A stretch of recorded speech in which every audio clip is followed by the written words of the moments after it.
And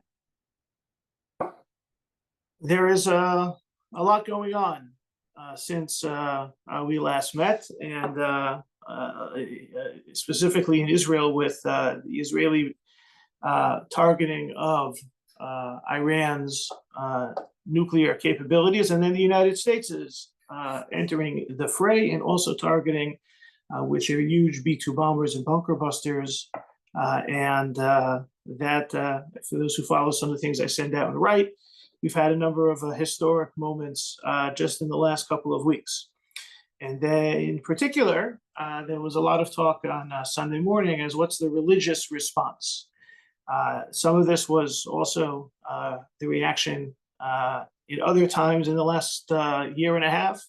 For example, what Beracha is recited on a hostage release, even though hostages remain, or should there be blessings or specific reactions to when Israel started bombing Iran?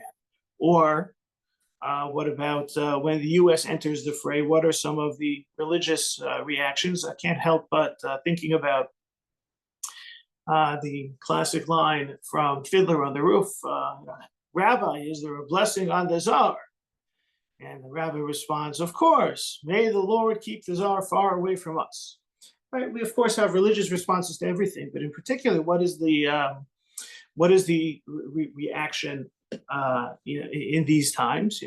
For many congregations, ever since October 7th, there's been the recitation of extra Tehillim, extra Psalms. In our community, that's been the reaction every single weekday service. We say 3 chapters of Tehillim about beseeching God at this time and for protection and for the complexity of this situation and to see improvement in the situation. Some congregations have been adding the Avinu Malkeinu, our Father, our King, prayers, which we're used to from the high holidays. It's also said on fast days, and that has been incorporated. Suffice it to say, over 20 months, some people have gotten a little tired of it. And I'm on a rabbinic chat where every couple of months is, are you still saying Avinu Malkeinu? Are you still saying the extra prayers and the like? And when things were quiet, people said that. When things heat up, people said, are you starting it again? And I still remember, one rabbi responding the last couple of weeks, anyone else restarting Avinu Malkeinu, we don't want to be the only ones. And part of this has to do, I think, with people's desires during the week to move quicker, expeditiously through the services. At the same time, the response should be a genuine religious response, not necessarily something pro forma. And, so, for example, we say our Tehillim, but we don't say Avinu Malkeinu.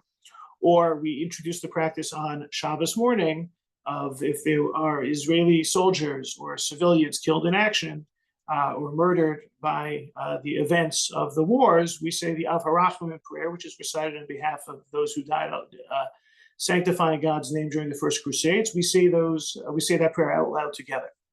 And we say it regardless of it's a week whether we should say the prayer or not. The idea of trying to create the appropriate religious reactions and spiritual responses to what's going on in the world around us. So on Sunday morning, the big question that was going around was, should you say Tachnun or not Tachnun? Because for those who are less familiar, Tachnun is that petitionary prayer where we ask for forgiveness and God's salvation. God's salvation seems to always be relevant, and we'll come back to that when we look at our sources, but sometimes skipping Tachnun brings a lot of exhilaration to those assembled during the service. On a Sunday morning, it only takes a minute. Monday, Thursday takes 4 or 5 minutes. But for those who are regular weekday morning synagogue attendees, at Dominion, there's a real exhale of relief when Tachnun is omitted. So that was the question.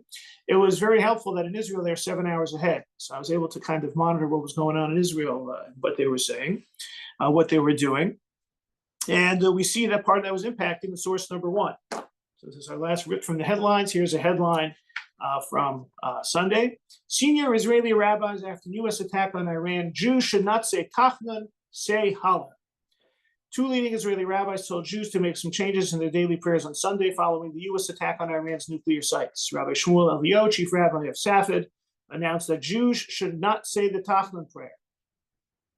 Speaking in a video shared online, Eliyahu explained there is no tafton today. There's a prayer of thanks, Mizmor Litodah, right? That's Tehillim 100. He then proceeded to recite a blessing, which he said should be recited today, Hatov V'Hametiv. This is a blessing often used for occasions of joy, specifically for when joy belongs to two or more people. Another senior rabbi, the Kabbalist Rabbi Nir Ben Artzi, also shared a video message in the wake of U.S. attacks on Iran, saying Jews should say the Hallel prayer in honor of it. People of Israel should say Hallel for this miracle, he said in a video message. So these were two reactions that were reported. Someone sent me a video of the Horva synagogue in the old city of Jerusalem, where they were singing the Hallel passages, and that became, kind of, okay, so what should you do? Now, we're a few days after the fact. Maybe there's still room for religious response if one has not had one yet. But let's look at some of what was discussed in the article and as it pertains to some of our reactions and how we should be looking at it today. And so let's start with Hallel. Hallel, we know the Hallel prayer is recited on holidays. We say it on Rosh Chodesh. There's the fuller version, the whole Hallel, which is recited on festivals and on Hanukkah. There's the half Hallel. It's not really half Hallel, just amidst two of the passages, which is recited on Rosh Chodesh and on the last days of Pesach, beginning with Chol HaMoed and the last days of Pesach. So you have whole Hallel, you have half Hallel. So where does Hallel come from? So the Gemara in Psachim 117a, source number 2, talks about where Hallel comes from. And there's a longer discussion, but it's encapsulated that the Hallel was not established for any specific event. But the prophets among them instituted that the Jewish people should recite it on every appropriate occasion, and for every trouble may not come upon the Jewish people. When they are redeemed, they recite it over the redemption. So that's the basic rule.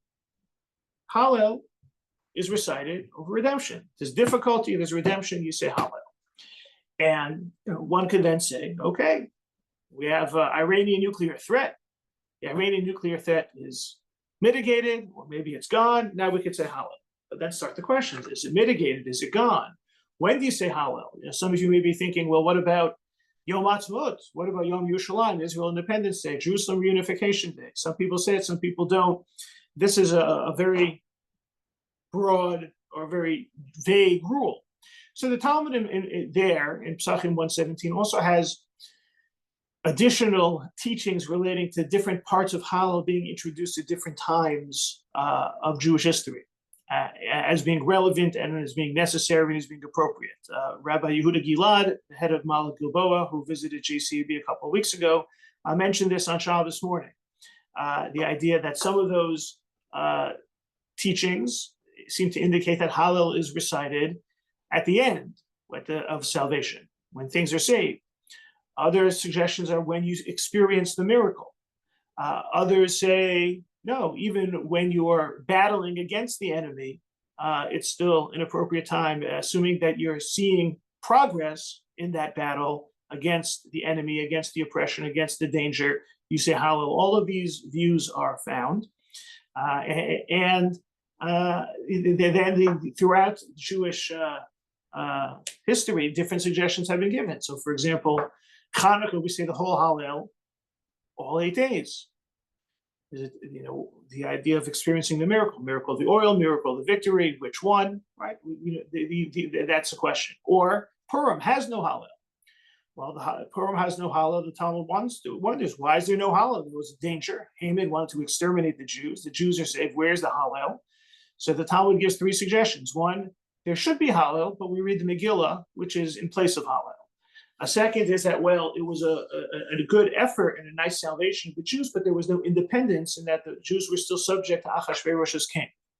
And then the third is that it took place outside of Israel. Okay, the miracle takes place outside of Israel. The immediate question is, well, what about Pesach? The Exodus from Egypt took place out of Israel. That was before the Jews were Jews at Sinai, or before they entered Israel. Once the Jews entered Israel, then nothing can, no Hallel is recited and miracles that take place out of Israel. Okay, the attack on Iran takes place out of Israel. It's a threat to Israel. You can see that there's a lot of different directions that this can go in.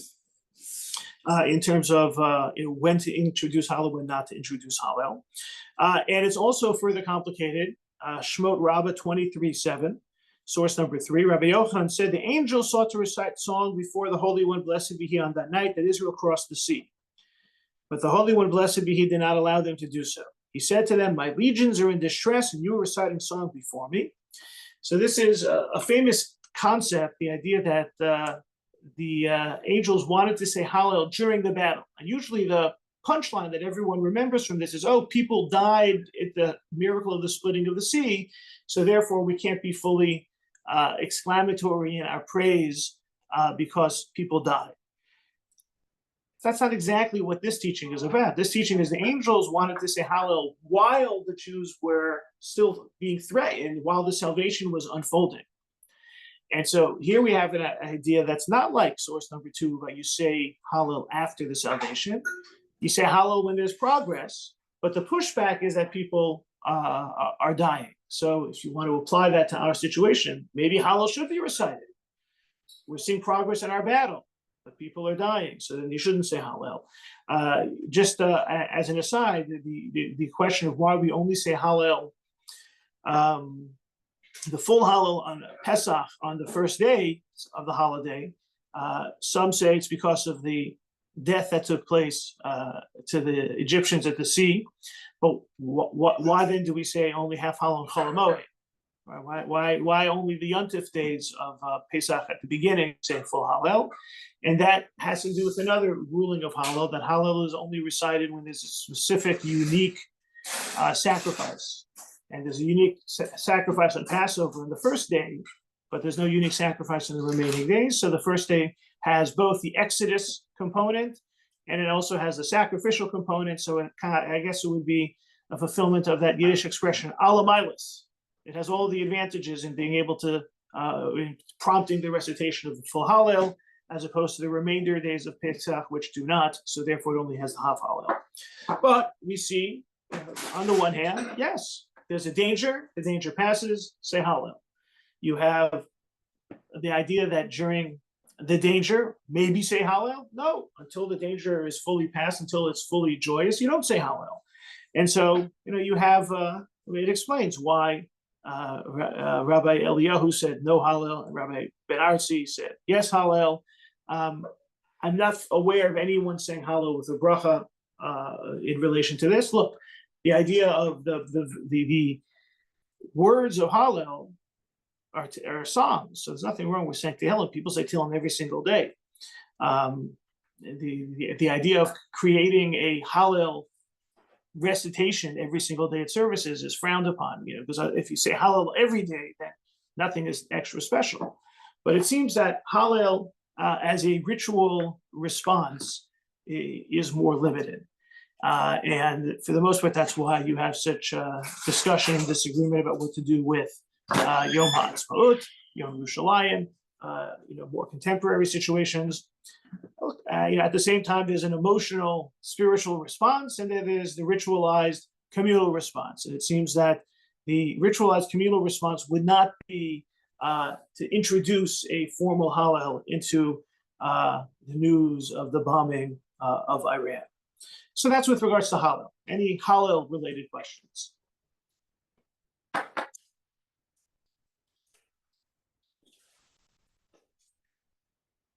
Okay, so let's move on to some of the other responses, and it was also mentioned in the article, that of Hatov Vahametiv. That was what Rabbi Eliyahu mentioned as the appropriate response, in addition to Psalm 100, which is a psalm of thanksgiving, right? Psalm 100, for anyone who's not familiar, look it up. It's 3 verses. It's basically like saying thank you. So we know that generally when we think about good news, we think about Shechianu. And so if you look at source number 4, Orach Chaim 222, on the news that is good for him, the blessing of Shechianu. If the news is good for him and for others, it's the Hatov Vahametiv. The idea that God is good and does good is this idea that good is moving forward. So this is an idea, Shechianu. You hear good news, the Shechianu. In other times we've talked about Shechianu. You get good news, it's Shechianu. It's a Shechianu moment. And this, sometimes comes up, and you hear that during the Omer period or the 3 weeks period on the Jewish calendar. You minimize your good news. That's why the idea you're kind of minimizing your shehechianu moments. Hatov Hav Meitiv is the extension of that good news as it impacts other people. So, for example, one of the classic, practical cases would be you buy a new car. That's shehechianu. If you buy a new car and you also now have extra space to drive carpool for people, that's hatov ha'meitiv, because they're sharing in the good news. Then you have the idea of bad news. On bad news, there's the bracha of dayan ha'emet. Right? God is the true judge. In situations we don't understand, we kind of throw up our hands and are like, God, you're in charge. We don't understand this. And of course, it's most commonly associated and blatantly associated with death. Here, someone loses a relative, they say dayan ha'emet. Technically, anyone hears of bad news, you can say the bracha of dayan ha'emet. And that you have here these emotional blessings.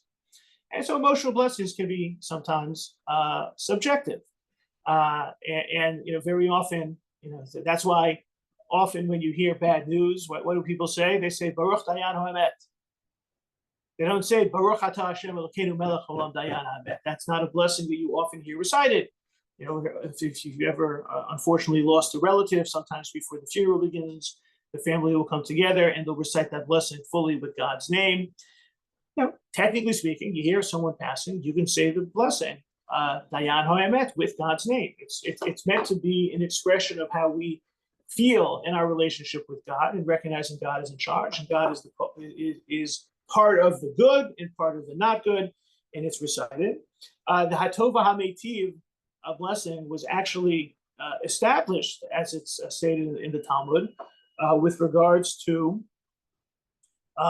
in the aftermath of the Bar Kokhba rebellion's defeat. Right, the Bar Kokhba was defeated at Beitar, and the Romans killed all of the Jewish Bar Kokhba soldiers, and they did not allow them to be buried. And when they were allowed to be buried and brought to a Kever Yisrael, or a final resting place, hatov ha'meitiv, it's finally good for everyone. It's good for the families. It's good for Jewish people. It's kind of a bit of a morbid origin for this hatov ha'meitiv, but it's the idea that that there's this idea of there's a purpose. There's purposeful progress being made. There's something. There's additional benefit. We're moving forward. This also leads to the idea that if you have hatov ha'meitiv is also mentioned as the blessing when there is, if you have a bottle of wine, then you bring another bottle of wine that's better than the first. You're moving forward. You say hatov ha'meitiv. It's not as often recited. People aren't always familiar. From a halachic perspective, everyone has to get into the weeds as to whether the wine is better or not. Who says it's better? Right, which one is it? The 2020 or the 2021? Is the Cabernet? Is it the Chenin Blanc? Is it red? Is it white? Is it mevushal? Is it non-mevushal? Is it Israeli? Right, you have all sorts of different questions. So the blessing has is not as often recited because the emotional joy and excitement of the positivity sometimes gets lost by the digging down into the weeds, but it's still very much a blessing, and many recite it.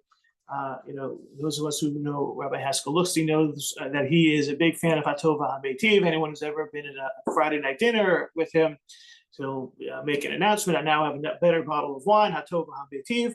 That's what it's meant to be done. Sometimes, the good news and the bad news get mixed together, and that's source number 5. If one's father dies, he recites the blessing of dayan ha'emet. Right? You get the bad news of the passing of someone, dayan ha'emet. The father leaves over money, but there's an inheritance. If there are no other brothers and the person gets it themselves, shehechianu. Right? They just, you just inherited $1 million. There's some positivity in that. If there are brothers, then you recite hatov ha'meitiv because everyone shares in the inheritance. So it's a bit, the idea of, a silver lining, maybe, quite literally. The bad news is there, God's dayan ha'emet, the true judge. But there's also some good news in that I have more money, I have more resources. the money is shared. There's more to go around for everybody. Hatov v'hametiv.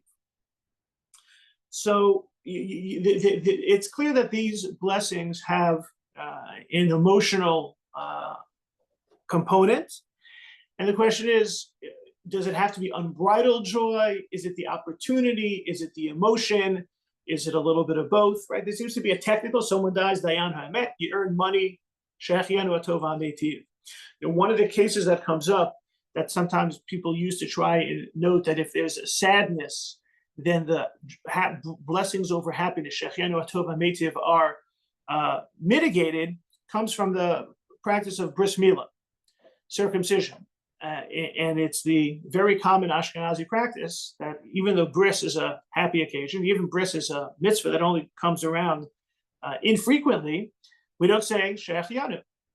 Now, Sephardim do say shechianu, and it's actually an interesting discussion why that is so, because when the topic is discussed, even the Sephardic rabbinical authorities, we're talking going back to the 1300s, the rabbis who were the sources for the Sephardic practices were saying there's no shechianu.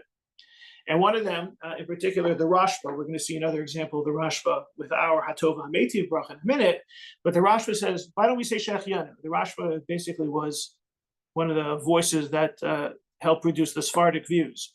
How come there's no shechianu? And he says, don't say, if you've ever heard that question asked before, why is there no shechianu at a bris? Well, what's the common answer? The baby's pain, right? There's sa'ar, there's pain involved, whether it's the baby's pain or the parents' pain at having this done to their child, right? It's an interesting medical question, whether the baby actually feels pain at that point, or it's the discomfort of having the diaper taken off and the legs moved around. But there's pain, so there's no shechianu. So the Rashba says the reason why there is no shechianu at a bris, and he's not talking just Ashkenaz, the reason there's no shechianu at a bris is not because there's no pain. The shechianu transcends pain. It's a mitzvah that takes place now. Just like we say shechianu at all the holidays because they happen only once a year. This mitzvah of bris is only going to happen once in this year, most likely. Irish twins might be the exception, but he says the reason there's no shechianu recited by the father is because the way the mitzvah is commanded is that the bris has to take place. And if the father doesn't do the bris, someone else does the bris. So that basically on a certain level, the bris is not on one individual person. Since if I, as the father, am not taking charge of the bris, another relative, the rabbis, the community, the Talmud talks about the Beit Din, takes responsibility. So therefore, since there's no specific obligation and the fulfillment won't necessarily be by the same person, there's no shechianu. And he points out that because, for example, pidyon haben, there is a shechianu because the pidyon haben is the father has to take charge. If there's no father, then we later on the child himself. If a firstborn male child does not have a pidyon haben, is not redeemed, then when he becomes bar mitzvah, he's responsible for it himself. But there is a shechianu. So people say, bris, there's pain, pidyon haben, there's no pain, no shechianu. Rashba says no. It has more to do with upon whom the commandment is, and there's a technical reason why there's no shechianu. It has nothing to do with pain. So shechianu has nothing to do, is not only recited when it's purely joyous. You lose a relative, dayan ha'emet, you hear you inherit the money, there's shechianu. And the same can be seen in Hatov HaMeitiv. Shulchan Aruch source number 6. One says the blessing of Hatov HaMeitiv, even though he's fearful that bad might come from it or from him, right? You say Hatov HaMeitiv, even if it could be bad. You never know what's going to happen. So the example that's given is that when there's rain, if there's a drought conditions, there hasn't been rain, and then it starts to rain, that's good. The crops will grow. But what could also happen if there's rain after drought conditions? There might be a flood. The flood could be bad, right? It's it's like the cute story they talk about is it bad, is it good, and each time it's maybe because you never know what the end result would be. So and here the Rashba points out, the Rashba who told us that shechianu is not only about pain and pleasure, is not only about pleasure, says the same thing with Hatov HaMeitiv. Source number 7. It's not just about pleasure. It's not just about benefit. It's not just about enjoyment.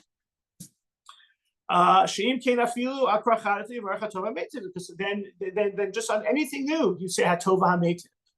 No, b'davar sheyesh lo to'elis v'hana bo ula'acherim imo.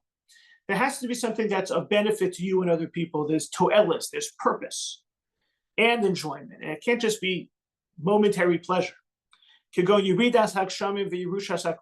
that's why the examples are rain and inheritance, right? If everyone's going to now have more funds, it's not just the ka-ching moment, but it's the opportunity for there to be purposeful benefit going forward. Financial security, charitable giving, et cetera, et cetera. Same thing with the rain. It's better for the crops and the produce, even if there's a uncertainty factor afterwards. And so Hatova HaMeitiv can be recited even when there's it's fraught with danger, with difficulty, and the like. So if we factor into our situation, well, bombing of Iranian nuclear facilities has purpose. Do we know for sure it's over? No. Could there be future danger? Yes. But you can see how Hatova HaMeitiv can still be relevant. In particular, with regard to what's going on here, if we're talking about Bisurot Tovot, where the Talmud talks about that it's about good news, then Nitziv points out in source 8, Hainu bitovat klal Yisrael, ba'afal pi she'eino nogei lo. It's good for the Jews, even if it's not necessarily explicitly, directly, that we get the benefit as well.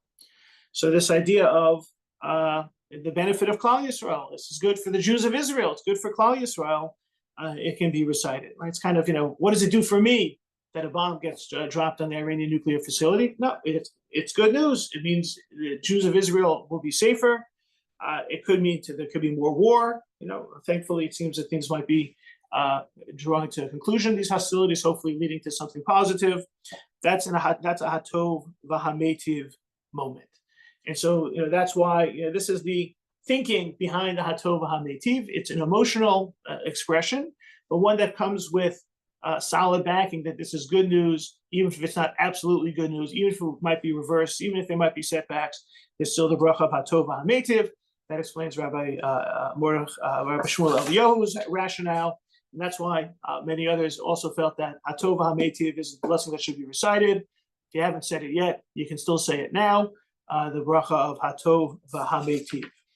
So that's Hatov HaMeitiv reaction. Hallel, you might be instinctively thinking to say it, but from a ritualized communal perspective, does not seem to be necessarily indicated. Hatov HaMeitiv, on the other hand, very much so, yes, should be recited. Questions, comments on the Hatov HaMeitiv piece? All right, so let's just take a moment on Tachnun. Generally, it's everyone's initial reaction. Don't say Tachnun, don't say Tachnun, right? There's a website you can find about do you say Tachnun today or not. It's turned into the idea of anytime there's any additional joy, we try to take away Tachnun. So obviously on like a Rosh Chodesh, you don't say Tachnun. Or for example, if the Chatan and Kala, the bride or groom, are there the day of their wedding or during Sheva Brachos, don't say Tachnun. No bris, don't say Tachnun. Some we have, including here in our community, we don't say Tachnun if there's a baby name. These are all the elevated levels of joy not to say Tachnun. So yeah, some have also seen elevated joy in if you're commemorating the yurtzeit of a rabbi. The precedent for this is Lag BaOmer. One of the reasons that Lag BaOmer is a holiday in the first place, that's the yurtzeit of Rabbi Shimon Bar Yochai, whose teachings inspired Kabbalah, the Zohar, Jewish mysticism, and we're not mourning his passing, we're celebrating his legacy. Usually, the tradition has been, or always had been, that yurtzeits when we commemorate the day of passing of loved ones, you fast. The yurtzeit is a fast day. At some point, and maybe it's in this the Kabbalistic response to Rabbi Shimon Bar Yochai celebrating the legacy, maybe it's just as people had more abundance and didn't want to fast anymore, it became time for what they call a tikkun. Fix it up by having a l'chaim. Right? You have to make a l'chaim, you have to eat to celebrate the yurtzeit. So yurtzeits have been seen as a moment of elevated joy, especially if there's a legacy of someone who contributed to the spiritual status of the Jewish people. So, for example, Hasidim don't say Tachnun in the yurtzeit of their Rebbe. So there has been collected, as a website you can go to that will tell you which great or which prominent or famous or somewhat famous rabbi died on every single day of the year. So you can go and find out, oh, that rabbi died, no tachnun. So in particular, places where they're more Hasidically inclined and they're tachnun disinclined, places like in Borough Park, or where you have a lot of Hasidim, so they never say tachnun.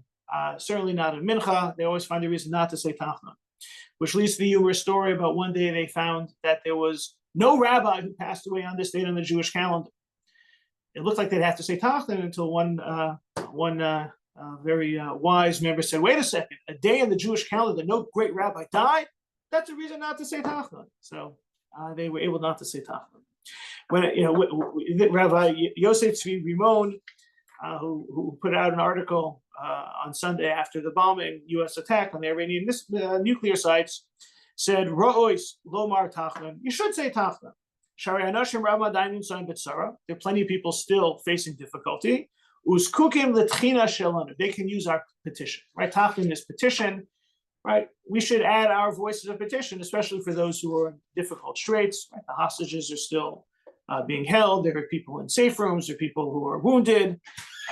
It's probably the right thing to say tachnun on this day. Right? Not everyone agrees. You saw the original Rabbi Elio, no tachnun, but this is a plea for tachnun. That tachnun is not something we should eliminate, especially when there are difficult times. Some of the rabbis were saying, "Wait a second, I'm going to say Hallel and Avinu Malkeinu. How do you hold both emotions at the same time?" Well, we do. We've seen that so far. So it seems that Hallel as a ritualized suggestion being introduced is not necessarily a reaction we have even at this joyous news. Hatova Hametiv, saying that blessing is a very appropriate ritualized response. Saying Tehillim 100 is a ritualized response. Omitting tachnun, some yes, some no, but certainly davening on behalf of the situation is always welcome.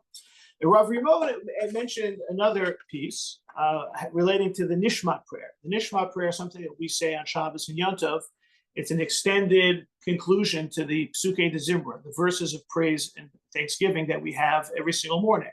Right, in our daily service, it begins with blessings in the Torah, blessings in the morning, and then we have the Psukei de Zimra, these verses of praise, of recognizing God as the source of all blessing, which is meant to build our relationship with trying to appreciate God's role in our lives, so that then we can say the Shema and the Amidah. On Shabbos morning, we have an extended Psukei de Zimra. Additional psalms are added in the beginning, and it's elongated towards the end with the Nishma prayer. The idea that the soul of every living being shall bless you. You see in source number 10 some of the Nishmat of Rav Rimon. Right, without you, we have no salvation, we have no savior, we have no help and someone to rely upon, only you. God is the one who wakes up the sleeping and activates those who are drowsy and helps those who can't speak, and frees the bound, and supports the fallen, and straightens the bent. Right, and to you we give thanks, and even no matter what, right, we will never be able to fully express our gratitude. Right, in the bold lines towards the bottom, we will not be able to fully express our gratitude. And then he personalizes it for this situation. Al hanes hagadol asher asisa imanu bayamim hain. We can't thank you for the great miracle you have done these days. Asher siyata b'adeinu, you've assisted us lifgoa b'tashtiyot hagarin shel oivenu, to damage the destructive capabilities of our enemy. Vishibarta es koach mevakshei rasenu, and have broken the strength of those who wish us ill. Tein oz l'tzivos Yisrael v'artzos habris lashlim nitzachon. Give strength to the army of Israel and America to finish the job, to complete victory. V'asheves chatufeinu b'mheira u'v'shalom, and return our hostages speedily. Ki ata podeh u'matzel rachem v'cholei sarah v'tzukah. You are responsive and merciful in all times. V'hakdoshim hanitzachim yuvu l'menuchas olamim. Those who have been martyred will be brought to eternal rest. Tita banu achdus ve'emunah, give us faith and unity. Holichenu b'mheira kamim v'yarsenu v'kar kitzbu lasenu, bring us upright to our land and bring the redemption. You have helped us until now, and don't leave us any further forever and ever. So he says you can say the Nishma prayer at times like this as an expression of gratitude, and you can personalize it for these situations, and that is something that he did. And this text has been amended in a way to reference and give thanks for what we saw, as well as adding some prayers and petitions for what was still needed. Not sure what Rav Rimon would say about saying this on a Shabbos morning, but the Nishma prayer remains one of those which has some opportunity for personalization, because what it's really all about is appreciating our relationship with God, who is the source of all blessing. And so Rav Rimon recommended that Hallel is not the right time. Tachnun should still be recited. Hatova Meitiv, the full blessing, is appropriate. Saying Psalm 100 is appropriate, and inserting the Nishma prayer, even on a weekday morning in gratitude, would also be appropriate. Certainly, with the hopes that a fuller salvation, victory, release of hostages, healing of those who are wounded, and a restoration of peace in Israel's strength is definitely helpful at this time. So, with those prayerful intentions, we hope that by the next time we have a Rip from the Headlines class, we'll have a lot more progress and a lot more, a lot closer to victory. And please God, over the summer, we'll look at some of the radical responsa which have changed our lives to this very day. Everyone is again welcome Tuesday mornings, 9 o'clock at the shul. Contact the office for a Zoom link. We'll try to set that up. And wish everyone stay well, stay safe, a good day, and gesundte Zimmer, as some would say in Yiddish, a healthy summer and enjoyable. Hopefully see you at the beach.